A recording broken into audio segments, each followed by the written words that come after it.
गए। पहले grid factor था, अब फियर फैक्टर हो गया कि यार मार्केट यहाँ से करेक्ट हुए जा रहा है यार ये तो गिरे ही जा रहा है। तो तब मैं पैसा लगाने का नहीं सोच रहा हूँ, मैं तब लगाने का सोच रहा था जब मेरा 40.8 का वैल्यूएशन था। तो क्या ये सही है? मेरा और आप सबका आंसर होगा गलत है। अब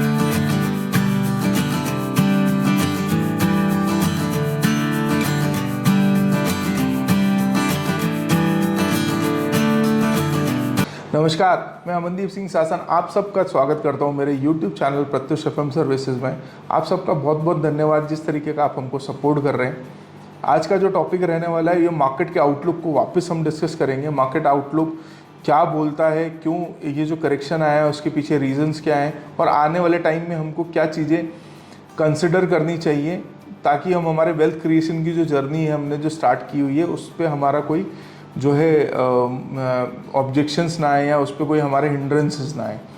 तो टेक्निकली अगर हम देखें तो मार्केट काफ़ी करेक्ट हो गए हैं, 6 से 7% तक इंडाइसिस करेक्ट हो गए हैं। उसके पीछे का जो मेन रीज़न है सबको पता है कि मैक्रोज में वॉर की सिचुएशन है। इजराइल फिलिस्तीन का वॉर जो है वो एक्सटेंड होता जा रहा है।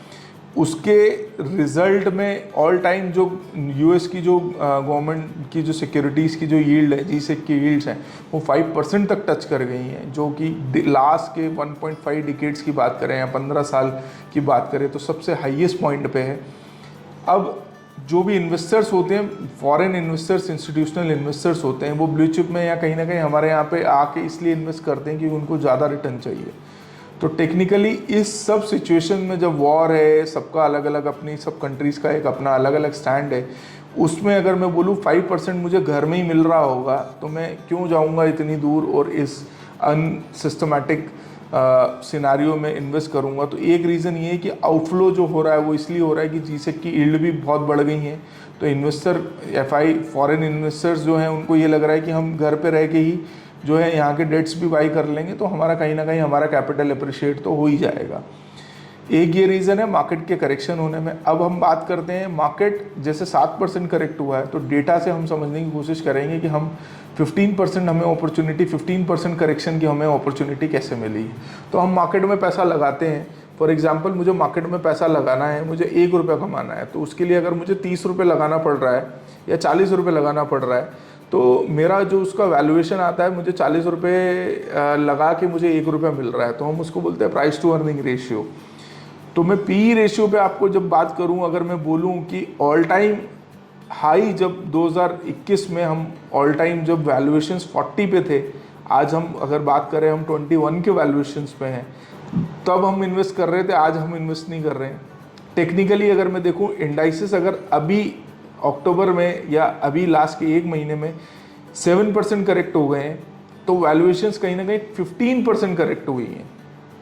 23 का वैल्यूएशन आज हमें जो है 20 पे मिल रहा है, 21 पे मिल रहा है। जब मार्केट हाई पे था तब सेंटिमेंट्स लोगों के ये रहते हैं कि यार मार्केट तो रैली करे जा रहा है, करेक्ट हुआ कि नहीं होगा। जब आप करेक्ट हो गया तो अब जो है फियर फैक्टर आ गया। पहले ग्रीड फैक्टर था, अब फियर फैक्टर हो गया कि यार मार्केट यहाँ से करेक्ट हुए जा रहा है यार ये तो गिरे ही जा रहा है। तो मेरा एक इसमें एक स्मॉल सा आपको रिक्वेस्ट है, मार्केट का बॉटम और मार्केट का हाई कभी भी पकड़ना या कभी भी जज करना बहुत इम्पॉसिबल है। अब मुझे अगर ऐसा मुझे पता हो कि मुझे अरे यार यहाँ से हाई अब यहाँ से नीचे जाएगा तो मैं वहाँ पे स्क्वायर ऑफ कर दूँ तो मुझे एक बार सही होना पड़ेगा। टेक्निकली फिर मुझे बॉटम पता चल जाए कि यार ये बॉटम है, यहाँ पे मुझे फिर अगेन दूसरी बार सही होना पड़ेगा।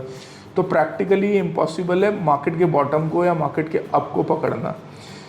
मैं डेटा पॉइंट पे आपको बताता हूँ, वैल्यूएशंस पे हम काफ़ी लुक्रेटिव हैं और यहाँ से अगर मुझे 15% वैल्यूएशन करेक्शन मिल गया, पहले अगर मुझे 1 रुपया कमाने के लिए 23 रुपये लग रहे थे, अब मुझे 1 रुपया कमाने के लिए अगर 21 रुपये लग रहे हैं, या मैं 2022 की बात करूं या 21 की बात करूं, जब मुझे 1 रुपया कमाने के लिए 40 रुपये लगाने पड़ रहे थे, आज 2023 में मुझे वो 1 रुपया कमाने के लिए 21 रुपये लग रहे हैं, तो क्या मैं इन्वेस्ट करूंगा कि नहीं करूंगा? तो आंसर आप खुद अपने आप को दे दीजिएगा। मैं डेटा पे लेके चलता हूं आपको। जैसा मैंने आपको बोला था कि 2000 मार्च 21 की बात करें तो 40.43, 40.8 अगर मैं फरवरी की बात कर रहा हूँ तो क्लोज टू 41 का पी था। अगर 1 रुपया कमाना था तो मुझे 41 रुपये लगा रहा था मैं, और मैं अच्छे से लगा ही रहा था। तब क्यों? क्योंकि मुझे सेंसेक्स दिख रहा था, मुझे वैल्यूएशंस मैंने नहीं देखे। आज जब सेंसेक्स 7% करेक्ट हो गया है, तो अगर मैं बात करता हूँ यहाँ से 23 से अगर आज मैं 20.84 पे आ गया हूँ, 23.35 से अगर मैं 20.84 पे आ गया हूँ, टेक्निकली 15% मेरा वैल्यूएशन जो है वो करेक्ट हो चुके हैं। तब मैं पैसा लगाने का नहीं सोच रहा हूँ, मैं तब लगाने का सोच रहा था जब मेरा 40.8 का वैल्यूएशन था।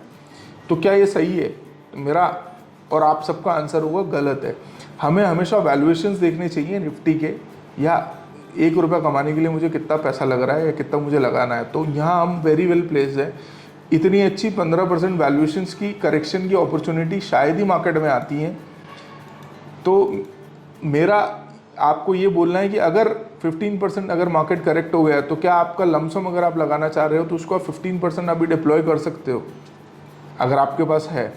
या कंसिस्टेंटली किसी ने 2022 से SIP अभी तक चालू की हुई है, वो अभी स्टॉप करने का सोच रहा है? नहीं। 40 के वैल्यूएशन से आज 20 के वैल्यूएशन की एवरेजिंग जो भी आई है, यहाँ से वैल्यूएशंस, फिर ऐसा नहीं है कि वैल्यूएशंस करेक्ट नहीं होंगे, हो भी सकते हैं, वैल्यूएशंस बढ़ भी सकते हैं। मार्केट यहाँ से 5 से 7 साल के सिनारियो में बढ़ेगा ही बढ़ेगा। क्यों बढ़ेगा? कि जब कोविड जैसी जो सबसे बड़ा पैंडमिक था जो इस सेंचुरी का बोल दें, या उस सिनारियो में जब मार्केट 40% करेक्ट हो गई, वी शेप रिकवरी दे गए थे, तो ये डेफिनेटली ये अगर ये वॉर का सिचुएशन है, ये कहीं ना कहीं कभी ना कभी तो कूल डाउन होगा, तब मार्केट ग्रो करेगा। तो आज के वैल्यूएशंस पे अगर हमको सिस्टमेटिकली इन्वेस्ट करना है वेल्थ क्रिएशन के लिए, तो हम कर सकते हैं। ये मेरा आप सबसे रिक्वेस्ट रहेगा। उम्मीद करता हूँ आप सबको ये डेटा या ये वीडियो अच्छा लगा होगा। प्लीज़ इसे लाइक, शेयर और सब्सक्राइब कीजिए, ताकि हम जो फाइनेंशियल फ्रीडम अटेन करने की जो हमारी मुहिम है, वैल्यू एडिशन की आपकी फाइनेंशियल लाइफ में हमारी मुहिम है, उसको एक सपोर्ट मिले आपकी तरफ से। Thank you so much.